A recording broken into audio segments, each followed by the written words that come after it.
Want to bet? You can do it at Sports Interaction, Canada's sportsbook. Every hockey, football, and basketball game at your fingertips, and World Cup is almost here. Bet pregame, live, and play are on one of our many prop bets. Made by Canadians for Canadians, Sports Interaction makes it easy to deposit, play, and cash out. Join now to see all that sports betting has to offer. Head to sportsinteraction.com/SDPN. That's sportsinteraction.com/SDPN. Ontario only, 19 plus. Please play responsibly. This is Agent Provocateur with Allan Walsh and Adam Wylde. Powered by Sports Interaction, Canada's sportsbook. Welcome to Agent Provocateur. I'm Allan Walsh with Adam Wylde. How are you, Adam? Oh, Allan, I'm excited for today because this is a guy, Chris Nowinski is the guest today, and I'm excited about this person because this is somebody that you've mentioned, like, from the beginning. This was somebody that you wanted to have on this show. Yeah, Chris, I've known Chris for about a decade now, but I really got to know Chris well about a year and a half ago when he reached out and asked me to serve on the Western Advisory Board of the Concussion Legacy Foundation.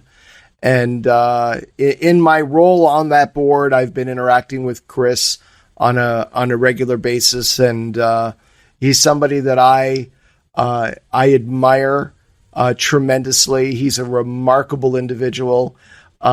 He's passionate and carries that passion and emotion on his sleeve, and that's something that I've always been attracted to and admired in people. And I think this is a very necessary conversation that every member of the media, every player, every parent in any contact sport should be watching and listening to, because Chris is the foremost expert on CTE worldwide. And he's informed on all of the latest research in the area and all the research that is currently underway. He co-authored a study, the definitive study, finding a causal link that was published recently with 14 other leading experts in the field. And really, there's nobody else to speak to on this issue but Chris. And we're very fortunate to have him here as a guest. One of the most impressive resumes of anybody you're going to meet, because, goes to Harvard, graduates, and then ends up in the WWE. He'll explain some of that, and then founds at Boston University the CTE research and development. What a fascinating person. And I don't know, Allan, we got a lot of questions for him. And I think the thing that people will likely find the most illuminating is the NHL's relationship, or I guess lack thereof, to the research that's clearly showing there's a link. So let's bring on Chris and let's get started with him. Our guest today is one of the most remarkable men I've ever known. A Harvard graduate who starred on the Harvard football team, where he was named All-Ivy. Upon graduation from Harvard, he joined the WWE as a professional wrestler, where he suffered a traumatic brain injury and struggled with post-concussion syndrome that ultimately ended his wrestling career. In 2006, he authored the groundbreaking book Head Games: Football's Concussion Crisis, which examined the long-term effects of head trauma amongst athletes. The book and follow-up documentary sent shockwaves throughout the NFL. He co-founded the Concussion Legacy Foundation and the Unite Brain Bank at Boston University, and has dedicated his life to changing the conversation on repetitive head impacts, concussion, and CTE in sports. A 2017 PhD in behavioral neuroscience. Let's give a big welcome to Dr. Chris Nowinski of the Concussion Legacy Foundation. Oh, thank you. Thank you. Good golf clap. Well, if we clap too loud into the microphone, it'll just make too much noise. How are you doing today, Chris? Good. Yeah, So, it's a good move. Very professional. Thanks for having me, guys. It's really an honor to be here. Big fans of yours in this podcast. Well, thank you. Thank you. Why don't we begin by a little bit about your background? How does a guy playing football at Harvard, all Ivy, end up as a WWE wrestler? Oh, it's a story you've heard before many times. I got into healthcare consulting. It felt like it wasn't necessarily for me yet to go rent my brain to the highest bidder at 22. And so the owner of the firm, who is still on our board of directors of the foundation, a great guy, John Corcoran, happened to have friends in wrestling, and we were both wrestling fans, and a lunchtime conversation turned into, you should give that a try. This job will always be here for you if you don't make it. And some calls were made, and I find myself in a ring with Mr. Wonderful Paul Orndorff for a tryout, and they're like, I should stick with this. And then you enroll in Killer Kowalski's Institute for Professional Wrestling nights and weekends while you're consulting, and then WWE partners with MTV for a reality show called Tough Enough, and you send in a tape, and suddenly you're sort of becoming a professional wrestler and having a great time doing it. And how long did you do that? Just 3 years before the kicks to the head added up. And when you say that, there was actually a specific event that ended your wrestling career. Do you want to talk about that? Yeah, it was. I had 4 definite concussions over 3 years, and 2 of them were a month apart at the end, and the last one, a month apart and without any recovery in between, just sort of ended my brain feeling normal. I had like permanent symptoms from a kick to the chin, headaches. Can't exercise without getting headaches and feeling nauseous. I have a permanent sleep disorder from it. Like that last one was just a real life changer for me. And after about 12 months of trying to get better, I decided if I ever get my brain health back and feel normal, I can't go back into the ring. And so I basically ended it and spent a lot of time trying to get my brain better. So you're somebody that came to the entire issue of CTE and repetitive impacts, head impacts, from personally experiencing a lot of the issues that athletes today, retired athletes and current athletes, are experiencing. Yeah, so when I got hurt, I was lucky that the 8th doctor I saw that was trying to put Humpty Dumpty back together again was Dr. Robert Cantu, who at that point was one of the world's experts on concussion. And he, it's not that he could fix me overnight, but he educated me and he helped me appreciate that I'd actually never thought at that point I'd had a diagnosed concussion. So he helped me appreciate that all those dings and bell ringers and blackouts and stuff were actually concussions. And he taught me for the first time how important rest was and why. And then he sort of alluded to these long-term effects. And I thought, geez, that would have been really helpful to know for the last 19 years while I was out banging my head. And so this idea sort of percolated once I started learning about all the other athletes. Actually, one of the big, switches for me is there were 2 guys on my Harvard team who retired from concussions while I was there. And I called them, sort of check in and say, like, how are you doing? Because I sort of realized they may not be full speed because you don't talk about concussion problems because you realize no one wants to hear it.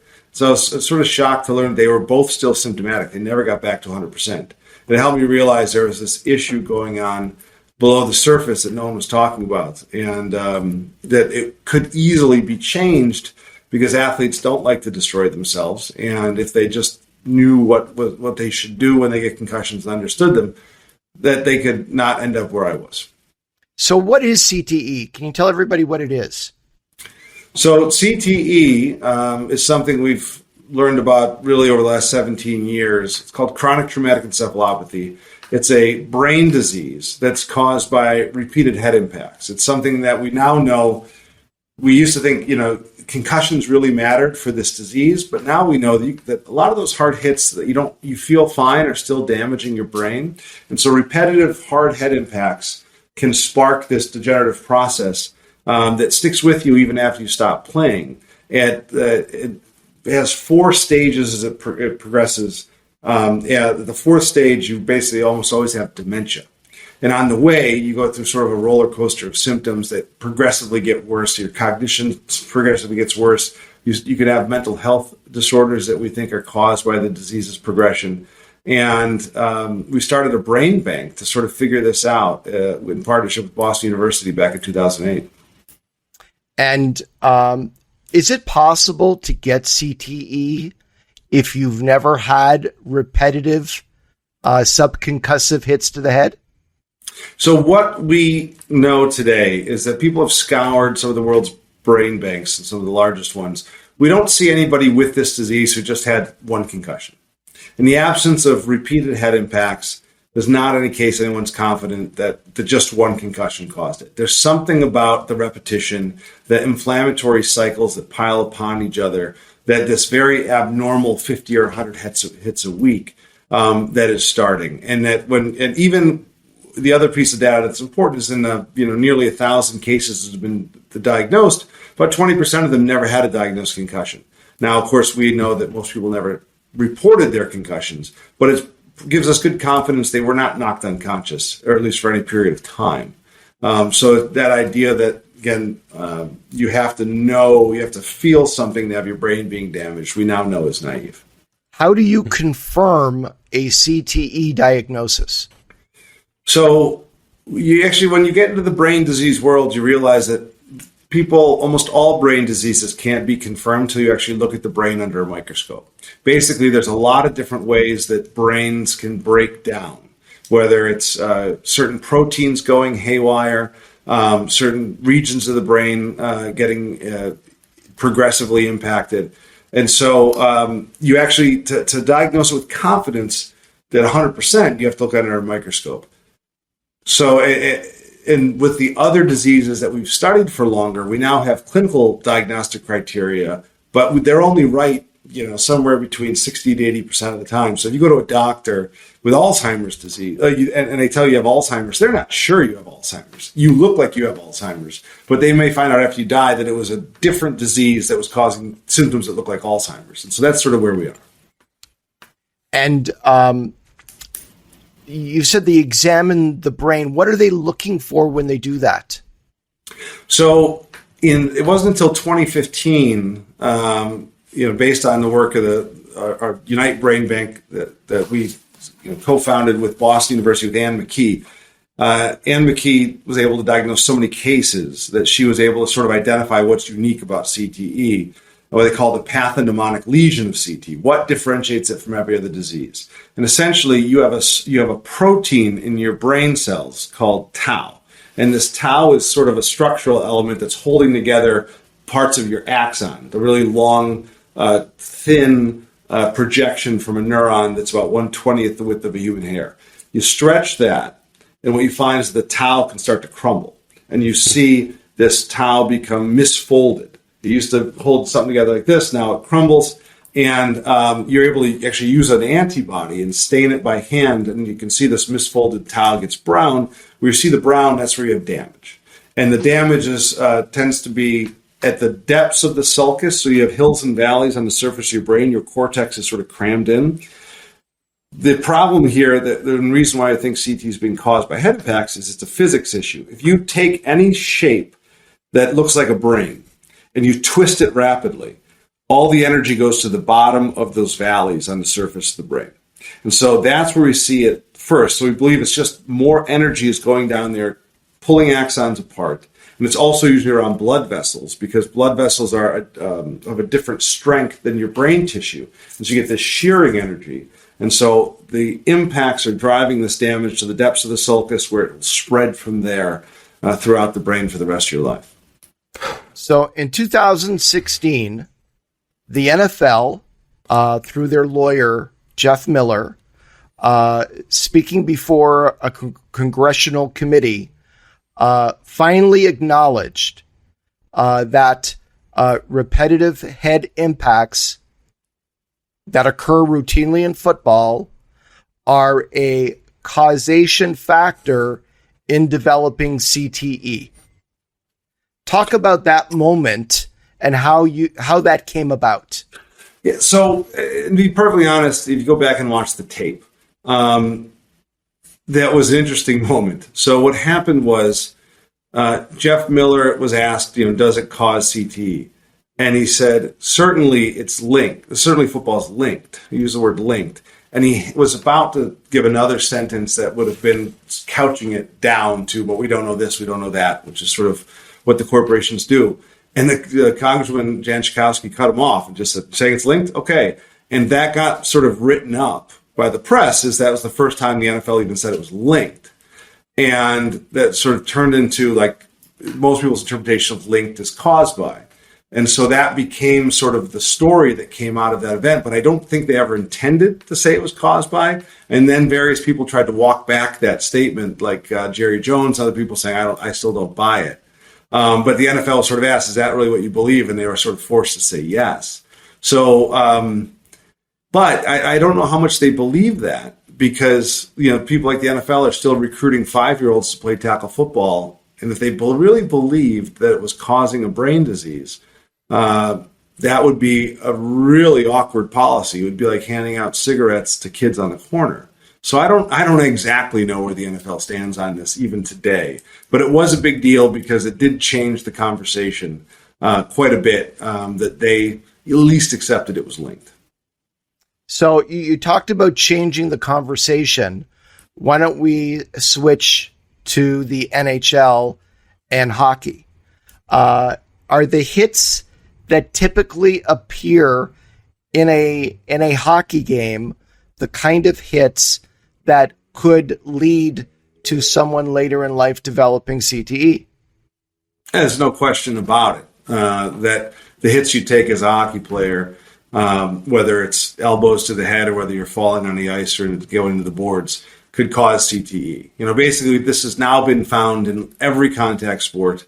And military service, people with epilepsy where it wasn't controlled well and they fell a lot, people that are victims of abuse. There's no question. And it's sort of ironic to think that is this a problem in the NHL? Because CT used to be called punch drunk because it was first seen in boxers, and everyone by the 1950s knew boxing caused people to get punch drunk. Like I show videos of comedians playing punch-drunk characters on national television in the 50s. But, and so many elements of, for the NHL to say that they don't believe their game causes CT is absurd, because, you definitely the fighters are doing something that no one has ever questioned. But then we now know, we've studied this in so many people who weren't fighters, and now so many other sports, that just the play of hockey itself these days can cause it. I think I want to jump in here. Oh, it's okay. Sorry.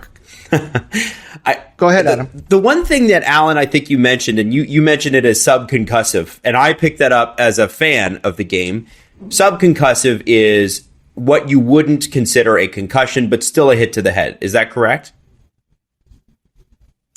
Yes, although it's a bad term, and we can get into that. Okay. So well, the question I had about subconcussive, or the other terms we might want to use for it, is I think that's a really important distinction. It's not just concussions that are causing the CTE. Did I get that right? Right, definitely. So, and a way to understand this, and a talking point we're starting to use is subconcussive is a bad name, because I've even seen me and my colleagues saying it's the repetitive smaller hits. It's not the smaller hits. We should be calling the hits don't cause concussion be called non-concussive. But now that we're putting sensors in the helmets of football players, for example, there are multiple studies showing that concussions aren't always the hardest hit to the head. So the sensors will tell you that you get hit. They start counting at 10 Gs. Some people get hit over 100 Gs. The concussions, if you group them, happen about the 85th or 90th percentile. So for some people, it's the hardest hit they took all year, but other people, it's just a random hit because of they're caught off guard, their head rotated the wrong way. There's all sorts of variables that determine whether or not you feel symptoms. A different part of their brain was injured that they didn't notice. So if you imagine a football player taking 1,000 hits to the head every year, even if that person got a concussion on one of them, odds are they take 100 hits to the head that were harder. And those are the hits that I could be confident, if we thought concussions could cause this, those could cause it. So we now know that your football player takes 1,000 hits to the head in a season. If one is a concussion, you'll probably have at least 100 other hits that were harder than a concussion. And that makes a lot of sense now that I think back to the hits I took, because I remember more hits that I popped up from than I do that concussed me. And some of those hits were harder, and I would have assumed I would have felt something, but I didn't. We now know it's naive to think you're going to feel every neuron getting damaged, right? You have 86 billion neurons in your brain, trillions of connections. You rattle that brain, you're killing neurons, you're rearranging your brain. We can see it under a microscope. Dr. McKee and others can see it under a microscope when people die. You see white matter changes, all these other things that are small signs of brain bleeds very often in people who've died. But they didn't, those weren't concussive impacts. They didn't feel something. They didn't get headaches. They didn't have double vision. They didn't, So it sort of changed how we think about what brain injury really is. So let me ask you about NHL Commissioner Gary Bettman, who has consistently denied that there's enough medical and scientific certainty for a causal link to be established between repetitive impacts and diseases like CTE. Do you want to address that? Yeah, I'm happy to. It's been very disappointing to have so many heads of sports organizations, claim that they're not convinced, or they have scientists who aren't convinced of a causal link between head impacts or repetitive traumatic brain injury and CTE. It was first ridiculous when you thought back to everybody understands that boxers get punch drunk. Getting hit in the head 1,000 times, whether it's by glove fist or a helmet or an elbow or a shoulder or falling on the ground, it doesn't matter. Like that's intuitively obvious. So at any point, the NHL should have known if boxers get punch drunk, hockey players can get punch drunk.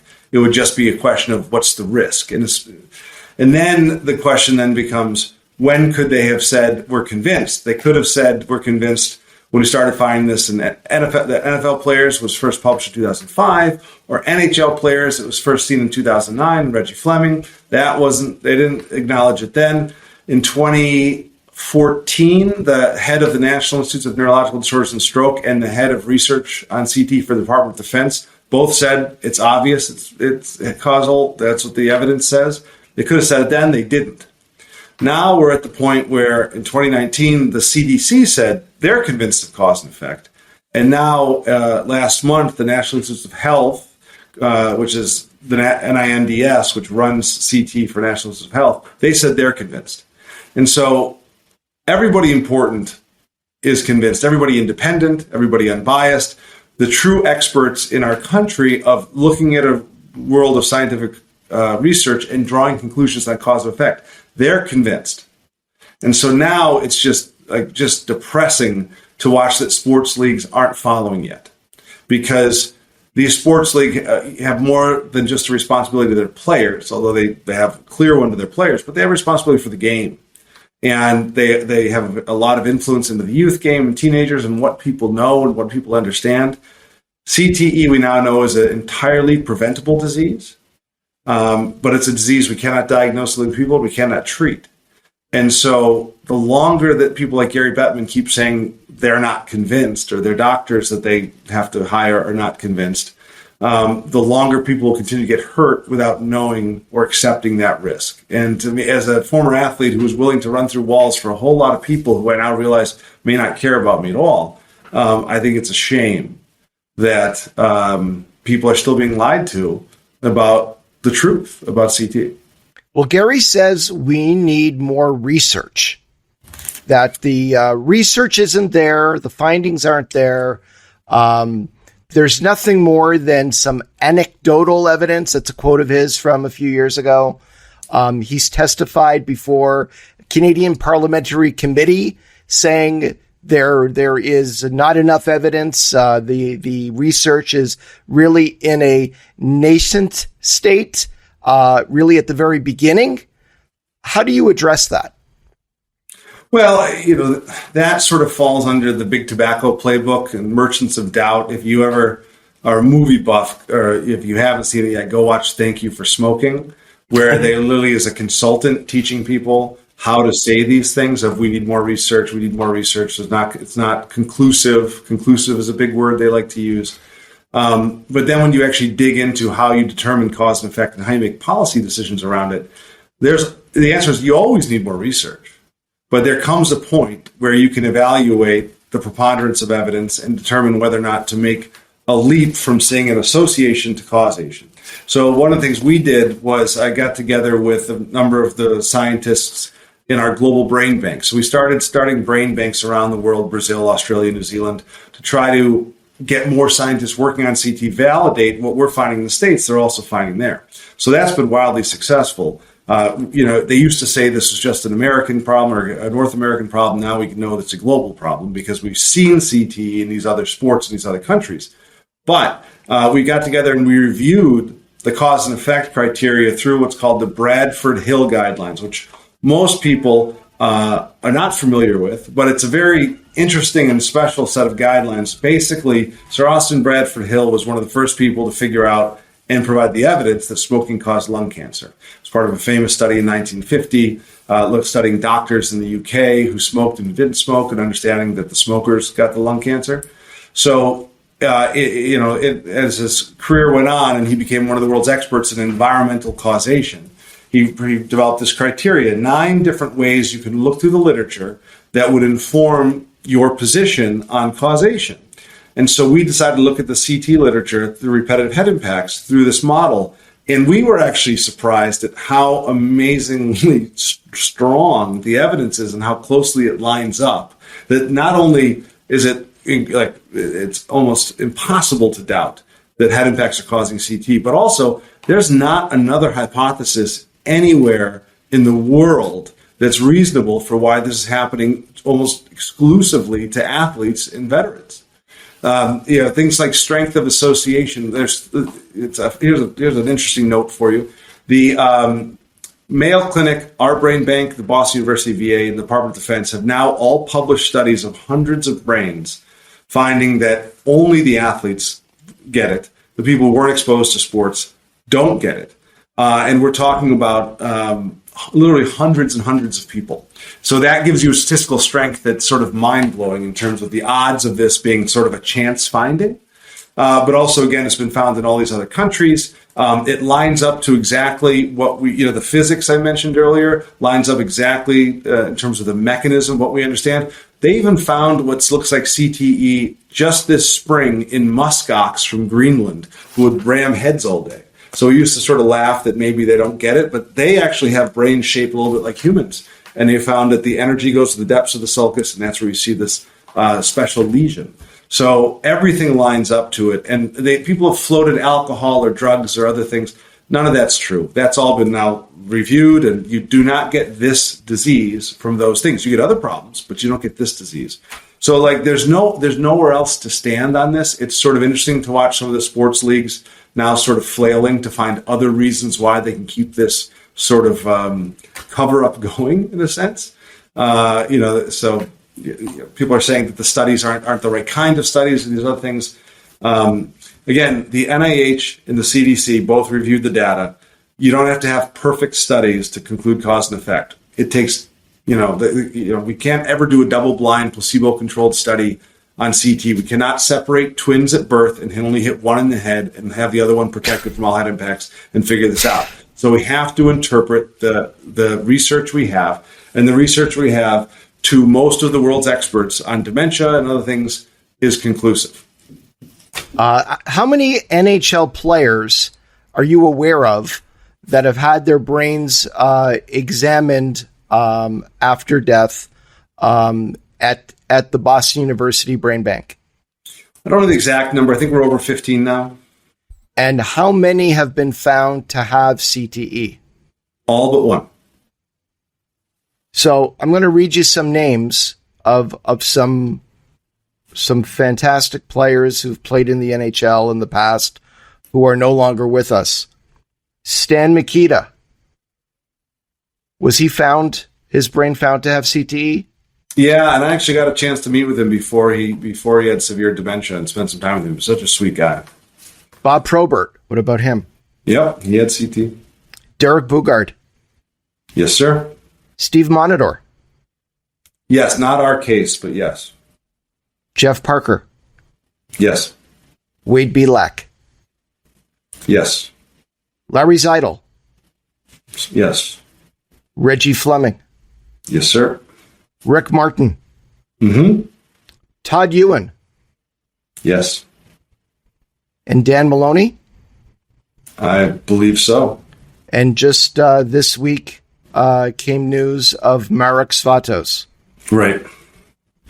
So let's talk about Todd Ewan in particular, because his was a very interesting, I would say, saga after he died. His brain was initially reviewed by a researcher. Can you tell us about that? Yes, when he passed away, his brain was studied by a research group in Toronto, who told his wife that he didn't have CTE when he died. That he did not.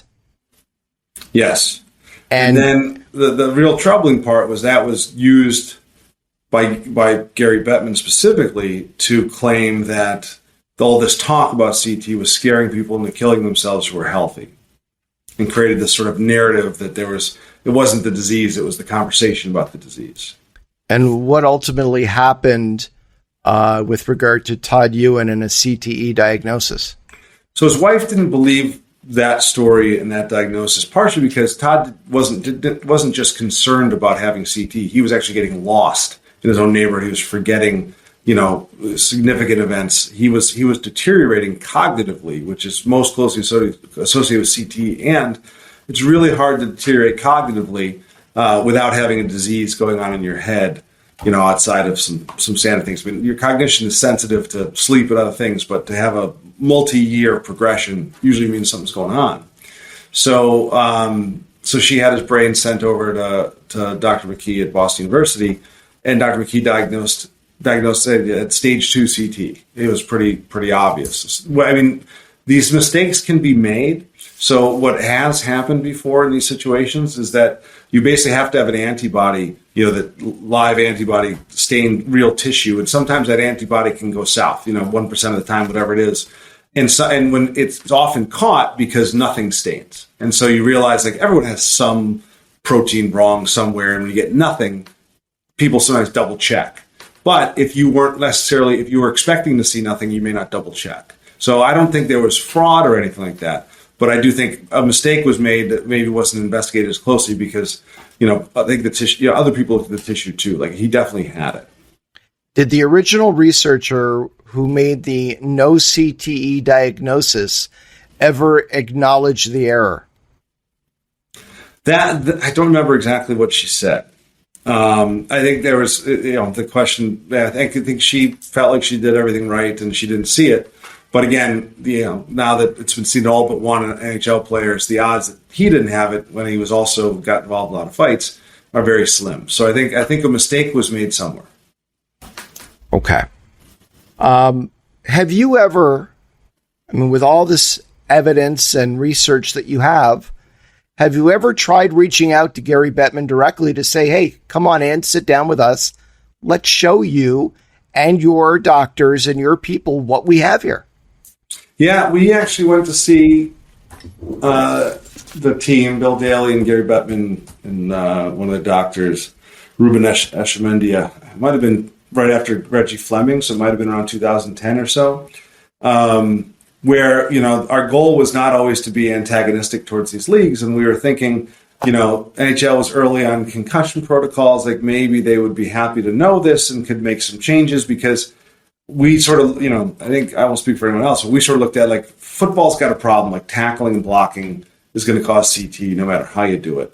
Hockey, there's a little more choice in it, right? You don't have to choose to run each other in the boards. That most adult leagues don't do that. You don't have checking. You don't have there's all sorts of changes that could be made to make it much safer. So we went in there sort of trying to be sort of with hopeful about what they would think, and we took a meeting. We walked through our data, we walked through our experience, and we sort of told them, you're maybe you could make some change. With this information, you could make some changes to make the game safer. Nothing came of it, except for I had to correct Mr. Bettman once when he tried to claim that at that meeting we told him hockey doesn't have a problem, or something like that. And I had to say, no, that's not what we said. We said hockey doesn't have as big of a problem as football, but it still had a problem and it needs to be addressed. Well, that was in 2010. It's 12 years ago. How about any engagement with the NHL since, with all the research and data you've accumulated since, including all the players that have been found to have CTE? Yeah, it's been a shame as the evidence has accrued. There's been no dialogue with the NHL, and frankly, there hasn't been dialogue with the PA either on this, which has been very disappointing. I remember early on when they actually came to the brain bank. I remember going to the brain bank with representatives from the PA and the NHL saying, "Here's what we're seeing." You've got. I think that was before the Bettman meeting. So, sort of set it up, saying, "Here's the science."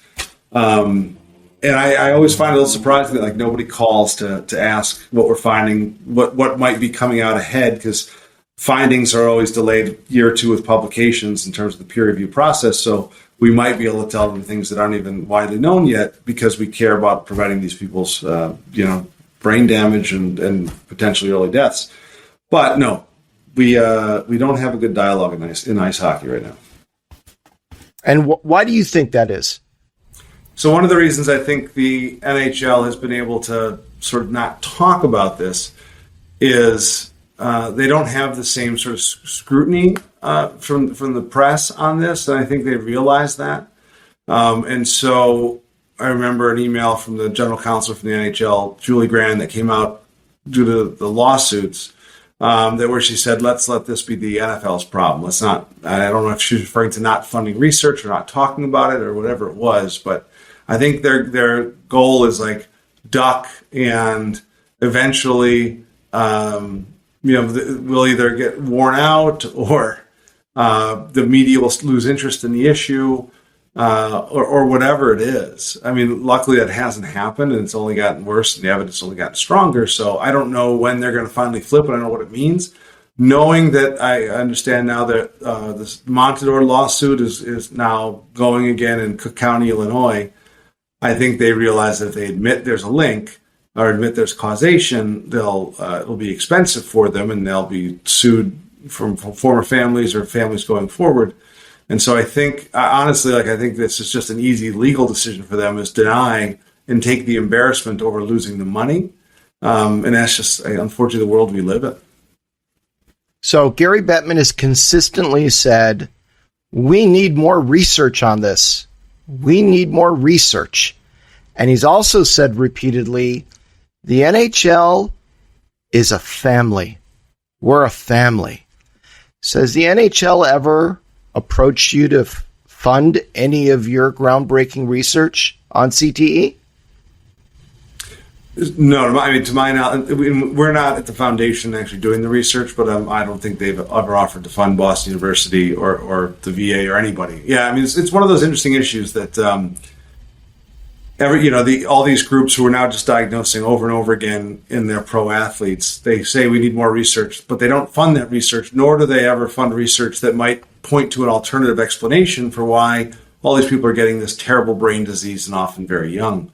So it's one of those things that's it's so obvious, what the truth is, Again, when you have the CDC and you have the National Institute of Health on your side, you are now just coming down to this as sort of classic, corporate behavior, whether it's the smoking industry or the coal industry or there's so many that have sort of, covered up the harms that their products have brought to people in order to maximize profit. And I just feel like that's what we've come down to, is it's all, and it's funny, and I'm sure you appreciate this. I remember when I was growing up, I really thought these commissioners were, truly honorable people, and sports was the greatest thing in the world. And these guys, they determined right and wrong and punishment and not punishment, play by the rules, and they were the bastion of ethics. And then you get into it and you realize, well, this is a show.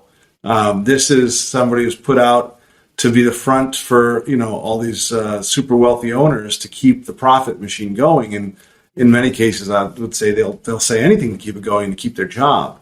And I get it, but also because sports is so intertwined with children in our country. Like, we can't tolerate it. And so, and even just watching this disease destroy families and destroy heroes, again, like someone like Stan Mikita, I grew up in Chicago, like he was the man, and, I'm honored to be able to have met him, but, and for as good and long of life as he had, the last years were not good. Dementia is a horrible way to die. And, so it's just depressing, but this is grown up life, I guess. There is good and bad out there, and I won't use that other term, but there's, this is not all about sports anymore. This is about money.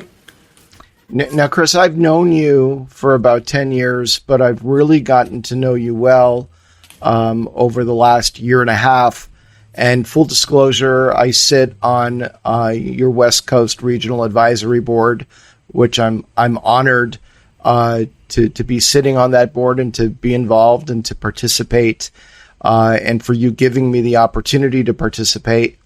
And the one thing that I've come to see with my own eyes over the years is your passion on this issue, and how close you've gotten to families who have suffered through the tragedy of losing a loved one and then finding out that CTE was involved.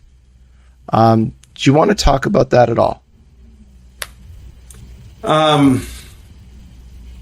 It's the one thing that's, sort of, this has always been driven by understanding what's happened to people that began with dying under terrible circumstances. And so, I first learned about CT with Mike Webster in 2005. The first case I coordinated the brain donation of was Andre Waters in 2006, who was a superstar when I was a kid and died by suicide in a very sad way. And to discover he had it. And then Justin Strelzik had it, who died when he was hearing voices and in a car chase with police. And the next case that we had was Chris Benoit, who I knew for 5 years when I was with WWE, who killed his wife and child and confided in me that he had problems. He was worried about his concussions. It sort of helps you realize, like, this is truly a life and death issue. And so we have gotten close to a lot of these families. It's always been sort of one of the real pillars that the foundation has been built on, is that these families are the one who's going to guide us to the truth and to guide us to a brighter future. It's their experience, their lived experience. And so, the first hire I ever made at the foundation was Lisa McHale, who was the widow of the second brain donor we had at Boston University, Tom McHale, who was an Ivy League football player who died at 45.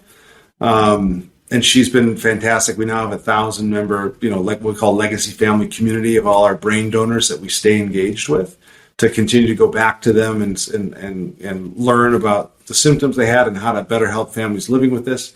And then, it's really just come full circle for me, in that my college roommate became a brain donor in December when he died due to complications of an extraordinary alcoholism. That he was the captain of my Harvard team, and I've known his wife, his widow, for since late 1990s, and to see what happened to him, and then his brain study results will be out shortly with his sort of life story. It's just you realize that this is really about people and families, and this is one of the really sad ways. You think you're giving your life to a sport, in a positive way, but for some people it's taking their lives and it's really destroying their families. And so, we make sure we take care of our families. Adam? Chris, I think what's become abundantly clear throughout this is concussion CTE, I guess, is science, right? It's a scientific process. It's you've run us through everything that it takes to discover what it is, what we think the probable cause is, proven across the world, not just a North American problem. But I think the thing that hits the hardest is the story you just told. And I think the fact that you've gone through it yourself, You mentioned you had a sleep issue and that you have a friend who whose results will be out soon as well. I think it's the impact on families, right? Because people think concussion, they don't think, at least initially, unless you've gone through it yourself, they don't think family impact. They think player that I know on the ice, at least in hockey terms, out for a few weeks with concussion, or maybe misses part of a season like Sidney Crosby did with post-concussion syndrome. They don't talk about and think about the impact daily that this has on people, and maybe not during their playing career. Maybe it's well after, when things start to deteriorate. And I think that story is the one that sort of hits the hardest. This could, if I were a high level athlete and I'm not, this would be one of those things that it could affect my family every single day, and I might have no control over it. Yeah. And you think about all the players. It's one of those. The concussion thing is easy, and I think that's why sports has embraced it. Is it's very sanitized. It's very, hey, you got hurt. Hey, you're in protocol. Hey, you're back. And if you're not back, it's you retired out of caution, but you'll be fine. And that may be true. But this other issue of like you disappear for decades and you come back and suddenly you're a different person. And that this game is responsible like that. People don't want to believe that. No, fans don't want to believe that. The owners don't want to believe that. The players don't want to believe it. But unfortunately, it's very real. And so we do need to continue to have these conversations, tell these stories, that get people to really understand what's happening while the science continues to advance. But the science is dramatically more mature than it was when we started this conversation 15 years ago. The answers are the same. We haven't been wrong about things. When people say, you don't know this, you don't know that, like we've proven most of that. And so while we still can't treat it, but we do know what we're facing, and we do know how to prevent it, and that's not getting hit in the head. And if, in the absence of that, it's getting hit in the head a heck of a lot less and less hard going forward. And until that's embraced, watching a lot of these sports is a slow motion car crash. You're just watching guys sort of slowly die one hit at a time in front of you. You don't know which ones are going to do it, but some of them are going to have horrible outcomes based on what's happening to them right now. And a lot of us will be dead by the time we see it. And I think that's allows it to keep going. Are we going to be at the point sometime in the near future where there will be a diagnostic test that can determine whether somebody has CTE or is more susceptible to CTE while they're living? It's no question. So in terms of understanding who's got it, there will be blood tests that help us figure this out not too far away. So there's been a lot of things identified that are unique about CTE. And what's interesting about that is basically when you have brain injury, basically your brain tissue leaks into your bloodstream. You have the breakdown of the blood-brain barrier, so you can actually take blood and pick up pieces of brain. And if we can find those bits of brain that are diagnostic for CTE or ratios of different types of things, we'll have a test. And we'll have an idea of how to measure something, and we'll be able to target drugs towards it. So that'll happen. And we're also, there's big advances in PET scans and things that are helping us sort of appreciate what's going on. So thank God science is advancing. The question beyond... I'll turn this thing off. Popular guy. What was the second part? You sound like me. Child's school sending their daily dump of pictures and nothing defends you from it.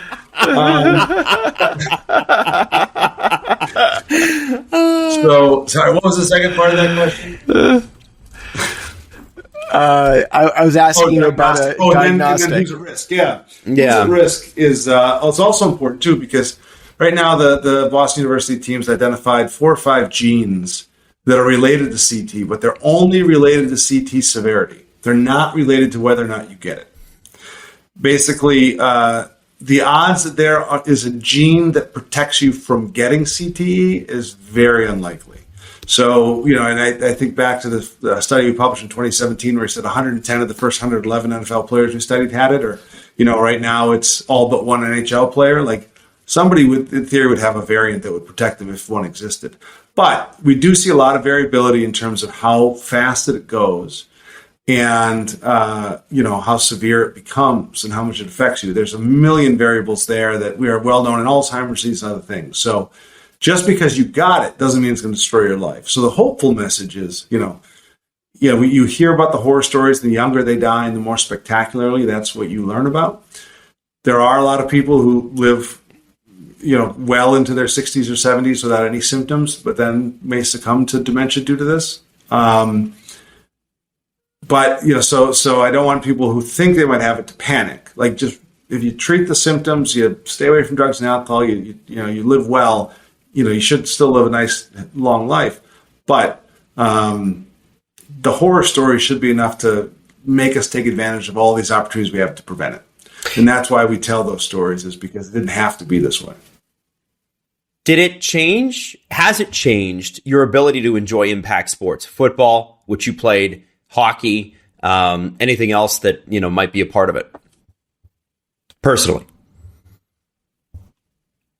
Oh, definitely. I remember as a football player, like I used to love to cream quarterbacks in the head with my head, and talk shit down. Like I love to knock people out. I remember knocking out a poor kid named Bubba Mariani in high school on a punt where I just, he caught it and I just leveled him helmet to helmet and he got carted off and I thought I was a hero.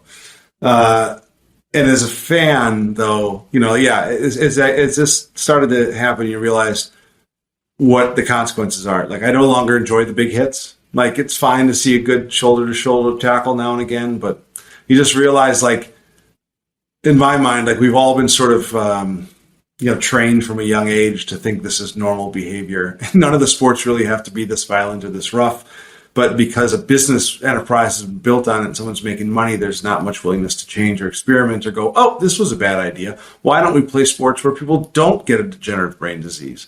That conversation is impossible to have because there's so much money on the line. And so I feel sympathy every time I see some poor young player get knocked out or injured in a way, especially when it was preventable and it's allowable within the rules. Like, it just makes me sad that they're like a victim of our own sort of lack of, fortitude to say, these are people, like, we can do it a different way.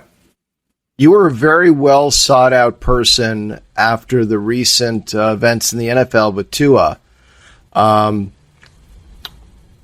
did that make you feel when you saw that? I felt terrible that I was right.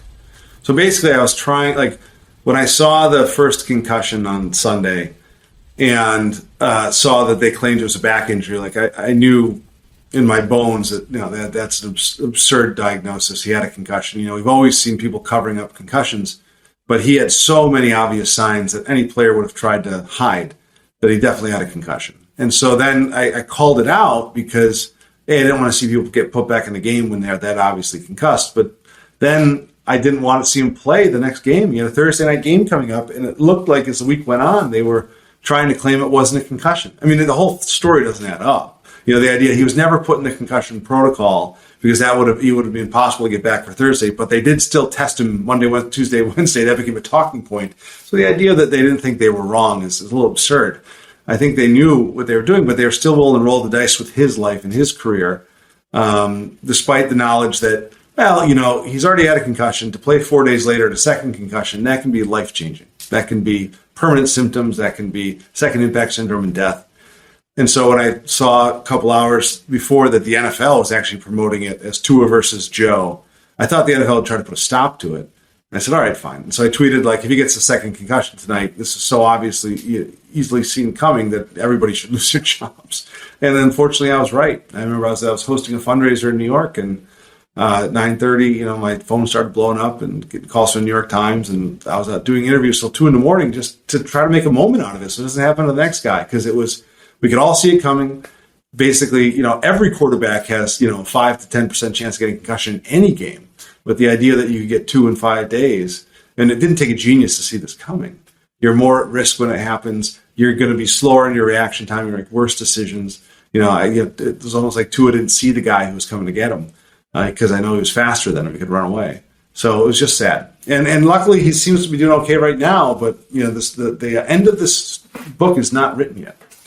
He gets another concussion this season. Suddenly, or even next season, the narrative will change from the Dolphins, really screwed him up and did him a disservice to there must be some genetic reason why he keeps getting concussions. It's not their fault. And now he doesn't get that $50 million a year contract he deserves. He's a backup for the rest of his life, and his life takes a different trajectory because somebody made a mistake medically, and multiple mistakes, and that person will not be held to account. So Ken Dryden wrote an amazing book called Game Change, which I know you're familiar with, about the life and tragic death of Steve Monador. And he spent a good part of the second part of his book talking about ways to make the game safer in response to what we now know about CTE and repetitive hits to the head. And one of the things that he proposed was a penalty for any hit to the head, blow to the head, whether intentional or accidental, as a means of reducing blows to the head. And the impetus is, in Ken's own words, reduce, reduce, reduce. Is there anything else that you can think of with regard to how to adapt the rules on the ice and the protocols off the ice to make the game safer today for players that are playing? So, I think, Ken has it exactly right, that's the number one goal. Like, your brain's meant to take some accidental hits now and again, but the idea that they're now like institutionalized in the game and inevitable, and you're going to take so many, is what is continuing to make CT a known risk. You always need to look at people through their whole life cycle in a sport. So, like, it's not just the NHL hits that matter. It's college or juniors or high school or youth. So I was happy that about 10 years ago, USA Hockey and eventually Hockey Canada raised the age of checking to 13. I honestly think it can go another 2 years higher and probably 2 years after that. But, they got to take it one step at a time. Because kids don't need to have the risk of CT to play sports. Like, it doesn't seem like it's a fair choice to ask them to play the rules, play by the same rules that the guys get paid millions to take those risks are taking. So I do think there needs to be this huge mental separation of youth sports for personal development versus sports for money and entertainment. And then, I think it comes down to having just a much stronger respect for the brain. Like, wherever you can eliminate head contact, you should. And so, you can envision, like, the reality is you could get the NHL to like a no checking place, no fighting place, and it would still be as popular, but no one's willing to take that risk because there's a huge financial risk to that. And the players take part in that financial risk. So I don't think, people are going to want to get there, but that Ken's right that is like the rational way to go. Can we find a way to educate the public to enjoy more Olympic version of the game or whatever it is that we know works, and let people still make a career out of this and make good money, but not end up with these problems. Okay, Adam. Well, I've got nothing else to add other than Chris. You've been absolutely fascinating to listen to. I've learned so much. We've done multiple episodes. I've read multiple books on the subject, but absolutely spectacular. Thank you for explaining it in the terms that you have. Well, that's my pleasure. Thanks for the opportunity. Yeah, Chris, I just want to say I know you're a real busy guy, and your phone, my experience with you is your phone is going off like that all day, every day. A man after my own heart, and I really appreciate you taking your very valuable time and sharing it with all of us and sharing it with me and Adam and Jesse and coming on here today. Yeah, it's my pleasure, and thanks for everything you're doing to help advance this conversation at the NHL level. If not for you, I think we'd be talking about a lot less. This has been Agent Provocateur with Allan Walsh and Adam Wylde. Powered by Sports Interaction, Canada's sportsbook. Follow Allan Walsh on Twitter @WalshA. Subscribe wherever you get your podcasts by searching Agent Provocateur and hitting the subscribe button. YouTube.com/SDPN.